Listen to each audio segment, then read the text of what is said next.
Un des films que j'attendais le plus cette année, Alien Romulus, est enfin sorti en salle. Est-ce que ça vaut le détour ou est-ce que c'est juste une nouvelle déception? On en parle aujourd'hui.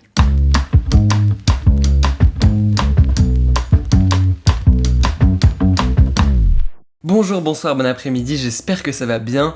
Bienvenue donc dans cette vidéo qui va parler de Alien Romulus.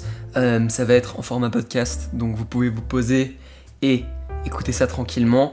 Il n'y aura pas de spoiler, ou alors je préciserai s'il y en aura, mais je vais essayer de faire cette vidéo sans spoiler. On va tout de suite se lancer dedans. Alien Romulus, c'est un des films que j'attendais le plus cette année, déjà parce que je trouvais que les bandes annonces et tout le marketing globalement autour du film avait l'air vraiment stylé. Les bandes annonces étaient très intrigantes, très mystérieuses, j'ai envie de dire. J'avais l'impression qu'on revenait vraiment à l'origine de la saga Alien, et surtout du premier film en fait. Mais avec quand même des nouvelles idées qui me semblaient assez intéressantes, et le fait d'avoir Fede Alvarez, un nouveau réalisateur pour la saga Alien, c'était, je pense, une des raisons pour lesquelles j'étais aussi hypé pour ce film. Et en plus de ça, ça fait quand même 7 ans depuis le dernier film Alien, donc c'est cool, on a eu le temps de respirer, de vraiment avoir de l'anticipation pour ce film. C'est fou, 7 ans quand même, waouh. Je vais pas refaire un récap de tout mon avis sur la saga Alien parce qu'il y a vraiment énormément de films, mais globalement j'aime beaucoup cette saga, surtout les deux premiers films et surtout le premier où ouais je dis rien de nouveau quoi, c'est un classique du cinéma, il y a une ambiance et une tension qui est tellement incroyable, qui est tellement unique. J'ai beaucoup plus de mal avec Alien 3 et 4, je n'ai pas vu Alien vs Predator, je sais pas si je verrai ces films un jour, ça a juste l'air d'être un peu des gros nanars. Et de l'autre côté t'as Prometheus et Alien Covenant, que j'ai que vu une fois individuellement, donc il faudrait que je les revoie pour me refaire un avis dessus. Je sais qu'il y a plein de gens sur internet qui détestent ces films, surtout Prometheus. Alien Covenant, j'en ai quand même un plutôt bon souvenir parce que, je sais pas, il y avait des nouvelles thématiques qui étaient un peu explorées et c'était quand même assez nouveau et intéressant, malgré des moments scénaristiques un peu stupides. Mais bref, ça nous amène à Alien Romulus en 2024 qui, pour le coup, comme j'ai dit, revient vraiment aux origines du tout premier film. On est vraiment juste en mode huis clos, beaucoup de tension, il y a des xénomorphes et des facehuggers qui veulent tuer un groupe d'exploreurs qui essayent de partir d'une planète sur laquelle ils habitent, qui est vraiment une planète d'esclaves finalement. C'est là qu'on va rencontrer tous nos personnages principaux, notamment le personnage de Rain, qui est le personnage central du film, qui habite sur cette planète extrêmement polluée où il ne voit même pas le soleil, où il travaille à longueur de journée et c'est juste une sorte de dictature du capitalisme horrible, bref, on n'a pas du tout envie d'y vivre. Et je vous la fais très simple, ils essayent de quitter cette planète, ils trouvent un vaisseau abandonné qu'ils essayent de reconstruire, et des péripéties s'enchaînent avec certains aliens. Histoire plutôt simple, pas très prétentieuse, on part un peu de tout ce que Ridley Scott avait fait avec ses deux films Alien, Prometheus et Alien Covenant, où là c'était beaucoup plus existentiel, ça parlait de religion, il y avait des thématiques beaucoup plus poussées. Là on est vraiment sur un truc très simple, mais en vrai c'est très honnête et je vais vous dire tout de suite, j'ai passé un très bon moment devant ce film, j'ai trouvé que c'était un très bon divertissement avec de la vraie tension, il y avait vraiment des séquences où j'étais assez tendu, avec une bonne ambiance, une bonne atmosphère et des personnages qui étaient pour le coup assez intéressants. Certains étaient assez basiques, mais les deux personnages principaux et leur dynamique étaient pour le coup vraiment intéressantes. Donc je suis vraiment pas déçu de ce film, je sais pas si ça va faire l'unanimité dans la communauté de fans de la saga Alien, parce que ça reste relativement simple et peut-être un des défauts du film c'est que il n'y a pas énormément de nouveaux concepts, à l'exception de quelques petits trucs que je peux pas dire pour des raisons de spoiler, mais c'est assez basique et en même temps je trouve que ça marche très bien. Donc pour ma part j'ai passé un très bon moment. On peut commencer par parler de la dynamique entre Rain et Andy qui sont les deux personnages principaux. On a donc le personnage de Rain joué par Kaitlyn Spani, je sais pas si on prononce ça comme ça, et son frère Andy qui est un synthétique, comme Walter, le personnage de Michael Fassbender dans les deux films de Ridley Scott. Et leur dynamique de frères et sœurs, pour moi, c'est vraiment le centre et le cœur du film. Et j'ai trouvé que ça marchait hyper bien, ils explorent vraiment des choses très intéressantes avec leur dynamique et du fait que ça soit un synthétique, quelle est un peu la ligne parce qu'il n'a pas vraiment la même empathie que nous humains on pourrait avoir, et en même temps tu vois beaucoup des gens dans cet équipage qui le maltraitent de ouf et du coup forcément t'as de l'empathie pour lui, surtout qu'il est très sensible et un peu fragile. Le personnage de Rain, sa sœur, le défend un peu constamment dans le premier acte et la protège un peu comme une maman. Et la voit même un petit peu comme un enfant. Il y a d'ailleurs un dialogue plus tard dans le film qui fait référence à ça et j'ai trouvé ça assez intelligent. Mais évidemment, sans rien spoiler, du fait que ça soit un synthétique, il y a des choses vraiment intéressantes qui sont explorées avec leur relation, leur dynamique et aussi la relation dans le groupe où très vite il y a des tensions. Et c'est grave intéressant parce que à la fois tu comprends d'une certaine façon le personnage synthétique parce qu'il fait juste tout ce qui est le plus logique pour que tout le monde survive, mais en même temps il est pas hyper émotif dans certains moments et les autres humains ont des réactions juste complètement normale et humaine, mais ça fait une tension qui est assez évidente et qui marche très bien et qui rajoute encore plus de tension au film. Et d'ailleurs Andy était vraiment un personnage génial, joué extrêmement bien par David Johnson qui arrive à montrer plusieurs facettes de ce personnage. Vous verrez ce que je veux dire quand vous verrez le film, mais hyper convaincant, j'ai vraiment été très impressionné par cet acteur. Il est pour moi au même niveau que Michael Fassbender dans les deux films de Ridley Scott. De manière générale, le cast est très cool. Pour moi, les deux personnages principaux, Rain et Andy, sont vraiment les plus intéressants. Et à côté, c'est un peu des personnages plutôt basiques de science-fiction, où tu te dis juste « Ah, j'ai très hâte de voir comment telle personne va mourir parce que c'est un peu un connard. » Ou cette personne, c'est un peu moins un connard, mais bon, quand même intéressé de voir comment elle va mourir si elle meurt. Pas forcément les personnages les plus intéressants à part Rain et Andy, mais en soi ils étaient plutôt bien joués. Un des points notamment qui me hypait le plus avec ce film, c'est Fede Alvarez à la réalisation. Fede Alvarez, je crois que le seul film que j'ai vu de lui c'est Don't Breathe, mais j'avais vraiment beaucoup aimé Don't Breathe. Niveau film de tension, c'est vraiment très efficace comme film. Donc là, on a vraiment son style, exactement comme dans Don't Breathe, transposé à un film alien. Et bah ouais, c'est pas surprenant, mais ça marche hyper bien. Dans la réalisation, il y a à la fois un côté très grandiose de l'espace et de ces énormes vaisseaux, notamment dans le premier acte. Le film commence et on est vraiment dans le noir de l'espace et tu distingues vite fait une forme et on se rend compte que c'est le vaisseau dans un silence total, dans le silence total de l'espace. Donc c'est vraiment génial, on a à la fois le côté grandiose dans lequel tu te perds de l'espace et aussi tout le design de la planète qu'il y a au début du film qu'on voit pas longtemps, mais c'est genre un vrai décor qu'ils ont construit et ça se voit. C'est vraiment tangible et même de façon générale ce film, tout est vraiment tangible, il n'y a pas trop de dépendance au CGI même si on a beaucoup, c'est vraiment bien intégré et en regardant des interviews avec Fede Alvarez c'est vraiment une conviction importante pour lui, c'est vraiment important pour lui de ce qu'il a dit en interview, de tout filmer en effet pratique, de pas trop dépendre de fond vert et de CGI. Et évidemment c'est ce qu'il faut surtout pour un film alien comme ça. Et ça se sent dans la réalisation, à partir d'un certain moment ça devient très claustrophobe. On est dans ce vaisseau qui est plutôt grand mais souvent dans des pièces assez petites où t'as pas beaucoup d'espace, où tu dois vite courir. Et c'est génial, il y a vraiment des moments très claustrophobes, on est vraiment presque sur un huis clos dans certaines scènes. Et aussi par rapport au jeu des lumières, c'est souvent très très sombre, très noir.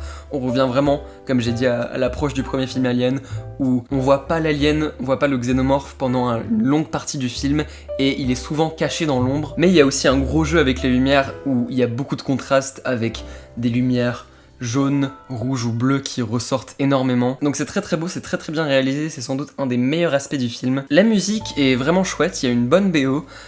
Pour le coup, j'ai trouvé que c'était un des aspects qui se différenciait un peu des autres films, en bien et en mal.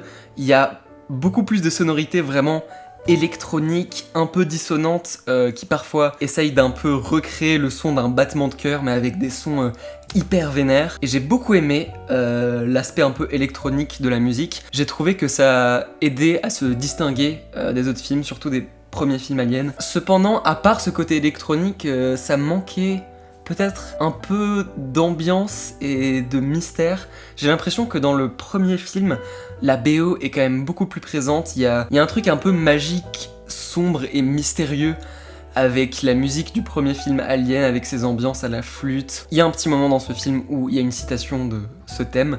Mais sinon, à part ça, j'ai trouvé ça un peu dommage. Je pense que soit réutiliser cette musique-là, ou alors construire quelque chose d'un peu nouveau en termes d'ambiance pure aurait été vraiment cool, parce que si on met de côté les scènes de tension ou les scènes d'action, les scènes d'horreur, tout ce que vous voulez, où la musique est très intense, très agressive, si on met ça de côté, j'ai trouvé que ça manquait un peu, et pour moi c'est tellement un élément crucial de cette saga et du premier film que j'ai trouvé ça un petit peu dommage qu'il n'y ait pas ça dedans. Les scènes d'action sont vraiment cool, il y avait des réels moments de tension et il y avait des nouvelles idées, surtout vers la fin du film, dans le 3e acte, où je me suis dit ah ok, ça c'est quand même intéressant, genre comment est-ce qu'ils vont sortir de cette situation, et notamment le fait qu'il y ait que des nouveaux personnages. Déjà je trouve ça très cool, je pense que quand t'as une saga comme ça, que ça soit genre Alien ou Star Wars, c'est cool juste d'avoir des nouveaux personnages, comme ça déjà il y a plus de tension, tu peux te dire à tout moment l'entièreté des personnages meurt, donc ça rajoute plus de tension, et aussi t'as pas tout le bagage du lore des personnages précédents, etc. Là je trouve ça cool, il y a des références au film et des liens évidemment, ce film se passe entre Alien et Aliens, donc oui forcément il y a des petits liens, et si vous êtes un gros fan de la saga, vous allez capter des trucs qui se relient dans l'histoire, mais en vrai sinon c'est que des nouveaux personnages, il y a beaucoup de world building, et j'ai trouvé que toute l'équipe de personnages marchait vraiment bien, était assez développée, en tout cas pour un film comme ça de 2 heures, parce que ouais, la tension est super bien gérée, moi il y a vraiment eu des moments où j'étais tendu, j'étais un peu au bout de mon siège. En même temps, il y a rien dans ce film qui m'a choqué. Vous savez quoi les amis, je voulais faire attention mais je pense qu'on va passer en mode spoiler. J'ai tellement envie de faire attention à pas dire un truc qui pourrait gâcher votre expérience que je préfère juste... On va passer en spoiler jusqu'à ce moment de la vidéo. Je ferai ma conclusion à ce moment-là, je dirai ce que j'en pense. Globalement, je vous conseille ce film. On va commencer à parler de spoiler dans 3, 2, 1. Globalement, il n'y avait aucune mort dans ce film qui m'a vraiment choqué ou dégoûté. Après, je sais pas si c'est juste parce que j'ai trop l'habitude de voir de la violence à l'écran. Mais même comparé aux autres films de la saga, je sais pas, c'était violent, il se passe des dingueries effectivement, mais pas plus que d'habitude, pas même plus que dans le premier film. Peut-être un peu décevant de ce côté-là, notamment genre... Je me souviens pas des noms des personnages, on va pas se mentir. Je crois que c'est le personnage de Bjorn ou Bjorn. Bon, le personnage un peu connard qui fait que harceler Andy tout le film. Sa mort où il se prend de l'acide sur lui, en vrai c'est... Oui, évidemment c'était horrifiant, mais c'est passé un peu vite, et pour un personnage qui était tellement un connard tout le long du film, il aurait pu avoir une mort plus satisfaisante, je pense. Et la meuf qui accouche à la fin, ouais, a une mort assez horrible, et en même temps on la voit pas tellement. Enfin c'est bizarre, ça paraît très cruel de dire je voudrais voir des morts plus horribles, mais je sais pas. C'est un peu la raison pour laquelle ces films sont divertissants aussi. Il y avait rien de particulièrement nouveau là-dessus. Par contre, ce qu'il y avait de nouveau, c'est le putain d'humain xénomorphe à la fin, qui est un peu un sorte d'hybride entre le créateur dans Prometheus et le xénomorphe, enfin un xénomorphe et un humain quoi. Et le design, franchement, était vraiment horrifiant. Genre, j'étais là genre ah yes, enfin un truc un peu nouveau. J'aurais bien aimé qu'il y ait plus de trucs comme ça en fait, plus de nouveautés, plus de nouvelles créatures potentiellement, parce que je sais pas, le xénomorphe on l'a vraiment vu sous tous ses angles, on l'a vu sous le côté horrifique, le côté film d'action, et là il y a un peu tout dans ce film, donc en vrai ça devient un petit peu répétitif, mais quand il y a effectivement cette créature humaine, genre franchement elle faisait limite plus peur que le xénomorphe, parce qu'elle était juste tellement genre... Le fait qu'elle soit un peu humanoïde, je pense, la rendait d'autant plus dégoûtante. Et ouais, toute la séquence à la fin où l'acide qui ressemble à un peu une sorte de mangue, genre il y a toute l'acide qui est dans une sorte de mangue, bref on s'en fout, va au sous-sol, va au sol du vaisseau, et donc ce monstre humanoïde se fait tège. C'était une séquence que j'ai trouvée très efficace, c'était encore une fois genre un 4e acte, comme on a l'habitude de voir dans beaucoup de films aliens. Mais ça marchait vraiment bien, à voir si Andy est encore en vie, du coup c'est...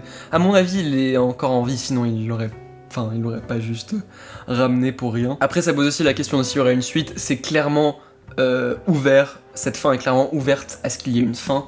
Et je serais pas contre, en vrai, pourquoi pas explorer ça, ça peut être intéressant. Je pense juste qu'il faudrait qu'il se renouvelle encore plus avec le prochain film, s'il décide d'en faire un. Mais s'il décide de pas en faire, c'est une fin qui peut marcher à elle toute seule aussi. Et en termes d'idées chouettes, d'histoires que j'ai évoquées tout à l'heure mais dont je pouvais pas parler parce que c'était un peu des spoilers, j'ai trouvé tout le 3e acte où elle trouve un fusil de marine et il y a genre 8 xénomorphes qui l'approchent, suivi de toute la séquence zéro gravité. J'ai trouvé ça vraiment cool et une idée plutôt chouette et originale pour ce film. Voilà, fin de la partie spoiler, vous pouvez revenir. Donc bilan, j'ai trouvé ce film très cool, vraiment extrêmement bien réalisé avec des bonnes scènes de tension.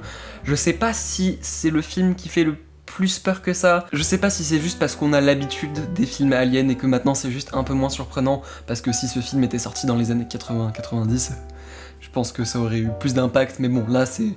Je sais pas si c'est genre le 7e ou le 8e film alien. C'est le 9e films Alien en fait. Donc ouais, tu m'étonnes, ça commence à faire beaucoup. Mais du coup, en soi, pour moi, le défaut du film, c'est que c'est pas le plus original de la saga, surtout pour vraiment genre les premiers 2 actes qui en vrai sont vraiment dans la continuité du premier Alien surtout, même pas genre de Alien 2 ou 3, vraiment du premier en mode film d'horreur. Et du coup, comme j'ai dit, c'est très bien réalisé, c'est très efficace, j'ai passé un super moment. Et en même temps, ça réinvente les choses pas tant que ça, à part un petit peu dans le 3e acte, où là, effectivement, je trouve qu'il y a des idées de mise en scène qui sont assez cool. Si vous cherchez quelque chose d'un peu plus poussé, qu'on aime ou pas, c'est ce que les derniers 2 films de Ridley Scott essayaient de faire, où je pense que vous allez être déçus, et globalement, il n'y a rien de si nouveau que ça, mais si vous aimez les premiers films Alien et vous voulez juste voir un bon film de tension, un peu horrifique, bien efficace, qui va droit au but avec 2 personnages principaux vraiment intéressants, et bah franchement, foncez, je vous le conseille vivement. Ça m'a vraiment donné envie de revoir les autres films, peut-être même de revoir ce film. Donc voilà, je mets ma note pour le film ici. Ça peut changer parce que je viens vraiment de voir le film il y a pas longtemps, mais en tout cas, à premier abord, j'ai beaucoup aimé. Voilà, merci beaucoup d'avoir regardé. Il n'y a pas eu beaucoup de vidéos au mois d'août, mais je me suis dit que je préférais attendre qu'il y ait un sujet qui me passionne un peu plutôt que de me juste forcer à faire des vidéos. Mais il y a d'autres vidéos qui arrivent, il y a d'autres vidéos qui sont prévues, mais je travaille surtout sur mon EP Plage Bossa 3 qui sort à la rentrée. Donc on se dit à très vite sur cette chaîne et sur mon autre chaîne, il y a plein de belles choses qui arrivent pour la fin d'année 2024. On se dit à très bientôt pour de nouvelles vidéos. Je vous fais de gros bisous.